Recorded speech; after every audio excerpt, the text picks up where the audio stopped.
আমরা চলে এসেছি আপনাদের দেখাতে হুগলির ইমামবাড়া। এটা হচ্ছে খুবই একটা হুগলির একটা অত্যাশ্চর্য জিনিস। হুগলির ইমামবাড়া মোহাম্মদ মহসিন কর্তৃক প্রতিষ্ঠিত। এটা একটা আশ্চর্য জিনিস, সত্যি দেখলে অবাক হয়ে যাবেন আপনারা। এখানে একটা ওয়াচ টাওয়ারও আছে, একটা ক্লক আছে, যেটা সেই আমল থেকে অনেকটা টাওয়ারের ওপরে উঠে বাজাতে হয়, সেটাও আপনাদের দেখাবো। আর এই পুরো ইমামবাড়া চত্বরটা দেখছেন আমার পেছনে।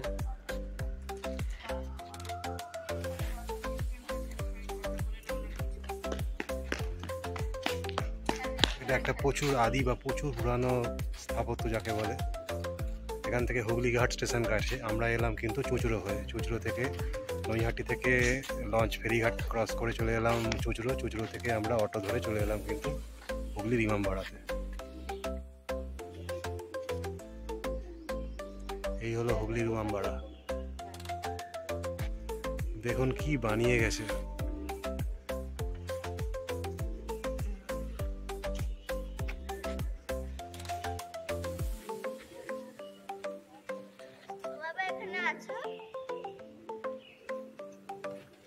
এই হচ্ছে সেই ক্লক যার ঘন্টার ধ্বনি 5 কিলোমিটার দূর থেকে শোনা যায়।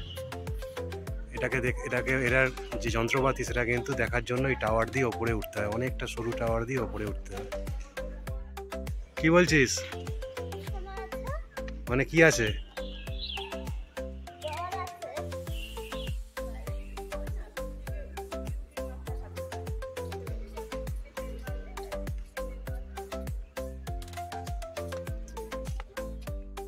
কেমন লাগছে গুড্ডু? এটাকে কি বলে? এটাকে কি বলে? ইমামবাড়া। এখানে প্রার্থনা হয়।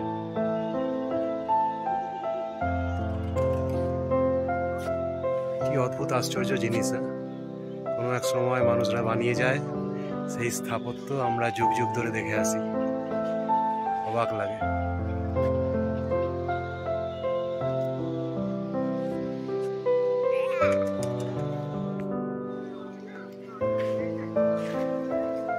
দেখুন আরবিতে সব কি লেখা, যদি আমি কিছুই পড়তে পারছি না তবুও পুরোটাই আরবিতে লেখা।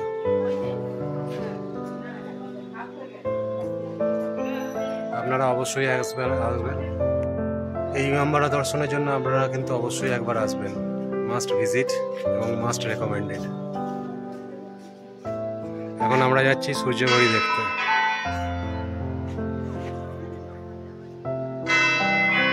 ঘন্টা বাজা শুরু হয়ে গেছে।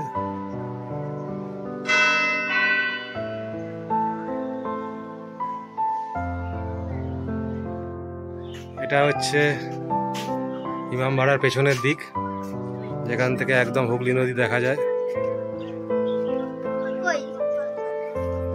ওই দেখা যাচ্ছে সূর্যঘড়ি, আর পেছনেই বিস্তৃত হুগলি নদী ঘাট। আমরা এখন চলে এসেছি সূর্যঘড়ির কাছে। আগে এই সূর্যঘড়িতে সূর্যের ছায়া দেখেই টাইম নির্ধারণ করা হতো। গুড্ডু পরীক্ষা করছে কিভাবে কি হতো। আর এই দেখুন হুগলি নদী।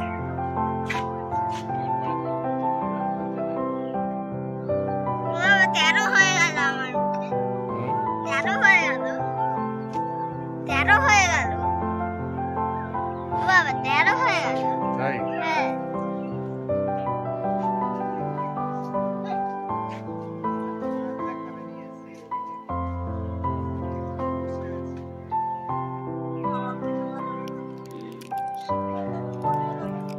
জেলেরা মাছ ধরছে, কি সুন্দর দেখো। আমরা চলে এসেছি ব্যান্ডেল চার্চের সামনে। এই হলো ব্যান্ডেল চার্চ। শীতের সময় যেখানে তিল ধারণার জায়গা থাকে না, আধুনিকভাবে সুসজ্জিত এই চার্চ। বহু পুরানো, কিন্তু এটা যেটা এখন দেখছেন সেটা কিন্তু পুরোপুরি নতুনভাবে নির্মিত। এর কোনো প্রবেশ মূল্য নেই। এই ব্যান্ডেল চার্চের ভেতরে আমরা এখন প্রবেশ করছি।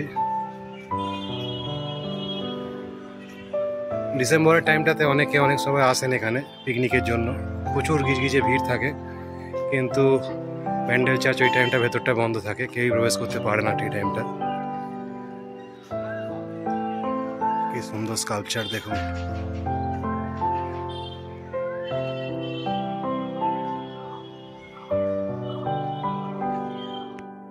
তো বন্ধুরা, আমরা এখন চলে এসেছি ব্যান্ডেল চার্চের ভেতরে। আজকে পরপর অনেক কটা জায়গা আমরা ঘুরলাম, তার মধ্যে এখন আমরা রয়েছি ব্যান্ডেল চার্চে। এই ব্যান্ডেল চার্চের ভেতরে এন্ট্রি নিচ্ছি। Hi friends, this is Manoj and you are watching my channel Manoj the Two Wheels Traveler। আজকে চলে এসেছি আমরা ব্যান্ডেল চার্চ। ব্যান্ডেল চার্চে শীতকালে আরও এসেছি, কিন্তু ভেতরে ঢুকতে পারিনি, কারণ ডিসেম্বরের টাইমটা এখানে কিন্তু বন্ধ থাকে। এখন আমরা ব্যান্ডেল চার্চের ভেতরে চলে এসেছি। এই টাইমটা আপনাদের দেখাতে পারবো। বহু প্রাচীন, বহু পুরনো এই চার্চ, কিন্তু এখন যেটা আমরা দেখবো সেটা কিন্তু নতুনভাবে তৈরি করা হয়েছে। দারুণভাবে সুসজ্জিত পার্কের ভেতরে, ব্যান্ডেল চার্চের ভেতরে কিন্তু এই পার্কটার অবস্থান। কি সুন্দরভাবে করা দেখুন। প্রভু যিশুর বিভিন্ন জীবদ্দশার বিভিন্ন ঘটনাগুলোকে কিন্তু এখানে স্থান দেওয়া হয়েছে মূর্তি আকারে।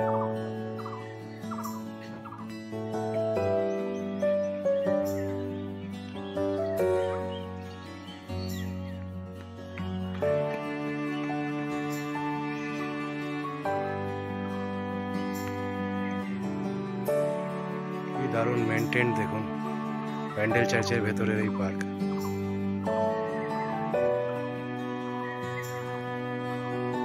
শোনা যায় সব থেকে পশ্চিমবঙ্গের সব থেকে আদি চার্চগুলোর মধ্যে এটা কিন্তু অন্যতম, সব থেকে পুরনো।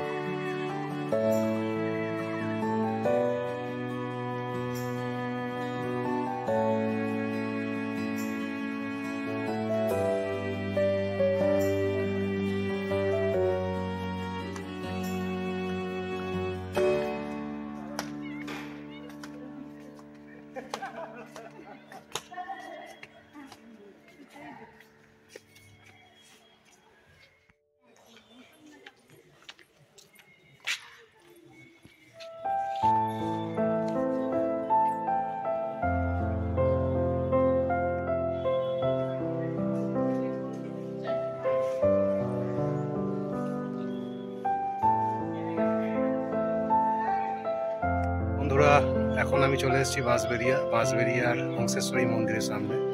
বিকাল হয়ে গেছে সারাদিন ঘুরতে ঘুরতে। এখন আমি দাঁড়িয়ে রয়েছি বাঁশবেড়িয়ার হংসেশ্বরী মন্দিরের সামনে।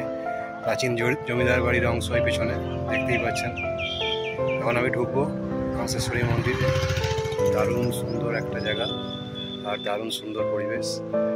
হংসেশ্বরী মন্দিরের স্থাপত্যটা সম্পূর্ণ অন্য রকমের, দেখলেই বুঝতে পারবেন। পাশে টেরাকোটা মন্দিরও রয়েছে, পেছনে জমিদার বাড়ির অংশ রয়েছে।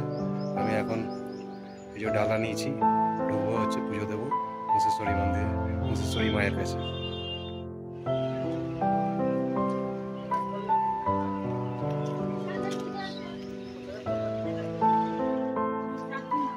আমরা সবাই জুতো রেখে এখন হংসেশ্বরী মন্দিরের সামনে চলে এসেছি। প্রবেশ করবো হংসেশ্বরী মন্দিরে পরন্ত বিকালে। এই মন্দিরটার আগেও এসেছি আমি, কিন্তু এর স্থাপত্য শৈলী, এর স্ট্রাকচার সত্যি আমাকে অবাক করে। এটা কীরকম চিন্তাভাবনা নিয়ে যে বানানো হয়েছিল বোঝা মুশকিল, কিন্তু সত্যি দেখলে অবাক লাগে। কি সুন্দর দেখুন। এখন কালারটা অনেকটাই পুরানো হয়ে এসছে। তার পাশে রয়েছে আবার একটা টেরাকোটা মন্দির, যেটা হচ্ছে বিষ্ণুপুর ঘরানার। অদ্ভুত সুন্দর দেখতে।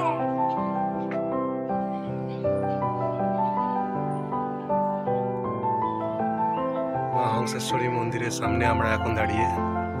পুজোর ডালা দিয়েছিলাম, পুজো হয়ে গেছে। কি অপূর্ব স্থাপত্যকলার নিদর্শন এই হংসেশ্বরী মন্দির বাঁশবেড়িয়া। তার পাশে আছে দেখুন ওই মদনমোহন মন্দিরটা, বাঁকুড়ার টেরাকোটা মন্দিরের স্টাইলে। একদম পাশাপাশি সুন্দর দুটো মন্দির। অনেকদিন ধরেই এদেরকে দেখানোর ইচ্ছা ছিল হংসেশ্বরী মন্দিরটা, আশা হয়ে উঠছিল না। যা হোক, আজকে সুযোগ হয়ে গেল।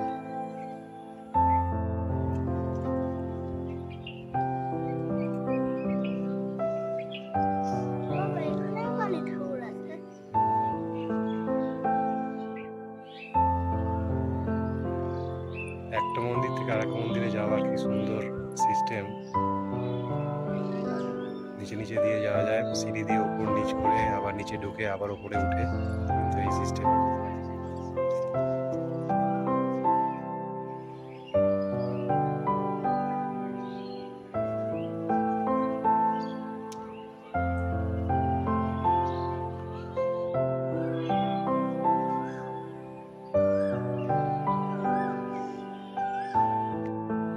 বন্ধুরা, আজকের পর্ব এখানেই শেষ করছি। সকাল থেকে অনেক ঘোরাঘুরি হলো। তো আমার ভিডিও যদি ভালো লেগে থাকে প্লিজ লাইক করবেন, শেয়ার করবেন এবং অবশ্যই কিন্তু চ্যানেলটাকে সাবস্ক্রাইব করবেন। এই হংসেশ্বরী মন্দিরের সামনেই আজকের মতো আমার পর্ব থেকে বিদায়। আপনারা সবাই ভালো থাকবেন, দেখা হচ্ছে নেক্সট ভিডিওতে। ততক্ষণের জন্য টাটা। এই হচ্ছে প্রাচীন জমিদার বাড়ির অংশ। এখনও তার বস্তাতে কিছু বসতি রয়েছে, তার বংশধরেরা। এখানে আদি বাড়ি অংশ, আর তার পাশেই কিন্তু এই মন্দির।